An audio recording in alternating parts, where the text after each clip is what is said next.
तर fluid mechanics मध्ये surface tension ह्याच्यावरती आपण प्रॉब्लेम्स बघणार आहोत. सरफेस टेन्शनवर 3 केसेस आपल्याला बघायला मिळतात. एक म्हणजे सोप बबल, आणि दुसरा लिक्विड ड्रॉपलेट, आणि तिसरा आहे तो लिक्विड जेट. यापैकी 2 ह्याच्यावर मी इथं प्रॉब्लेम घेतलेले आहेत. फॉर्म्युल्यामध्ये फॉर्म्युला सेमच असतो. Sigma is equal to P D upon 8, sigma is equal to P D by 4, sigma is equal to P D by 2. फक्त एवढंच की सोप बबल असेल तर हा फॉर्म्युला, लिक्विड ड्रॉपलेट असेल तर हा फॉर्म्युला.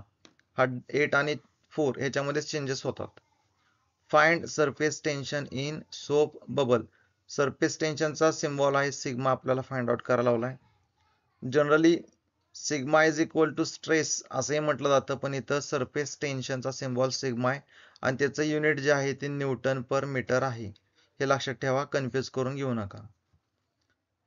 ऑफ 50 mm डायमीटर म्हणजे डी ची व्हॅल्यू दिली 50 mm, मीटर मध्ये कन्वर्ट करून घ्या. त्यासाठी 10⁻³ न मल्टिप्लाय करा. When inside pressure is 2.5 newton per metre square. P ची व्हॅल्यू दिली 2.5 न्यूटन पर मीटर स्क्वेअर. तर आपला फॉर्म्युला आहे sigma is equal to P D by 8.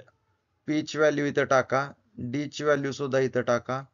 आपल्याला आन्सर मिळेल 0.0156 Newton per metre. Next formula आहे, प्रॉब्लेम आहे फाइंड इनसाइड प्रेशर, म्हणजे पी आपल्याला फाइंड आउट करायला लावलाय, of liquid droplet having diameter 3 mm. तर डी दिलाय 3 mm, तर मीटर मध्ये इथं mm चुकलेले,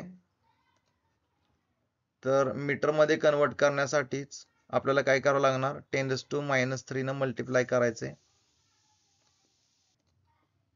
10⁻³ न मल्टिप्लाय केल्यावर आपल्याला आन्सर मिळेल 0.003 मीटर, जसं इथं केलं सेम. सरफेस टेन्शन दिलेले आहे 0.05 न्यूटन पर मीटर. तर फॉर्म्युला आहे लिक्विड ड्रॉपलेट साठी sigma is equal to P D by 4. P आपल्याला फाइंड आउट करायचं आहे, यासाठी आपण सगळ्या टर्म्स ह्या साईडला घेतो. 4 इकडे घेतल्यावर काय होतील, मल्टिप्लाय. डी या साईडला घेतल्यावर काय होतील, डिवाइड. म्हणजे वरती आहे ते खाली जाणार, जे खाली आहे ते वरती जाणार, एवढं लक्षात ठेवा. मग सिग्मा आपल्याला दिला आहे 0.05, 4 आहेच आहे, डी ची व्हॅल्यू आहे 0.003. आन्सर मिळेल 66.67 Newton per metre square. Pressure आहे, युनिट आहे न्यूटन पर मीटर स्क्वेअर.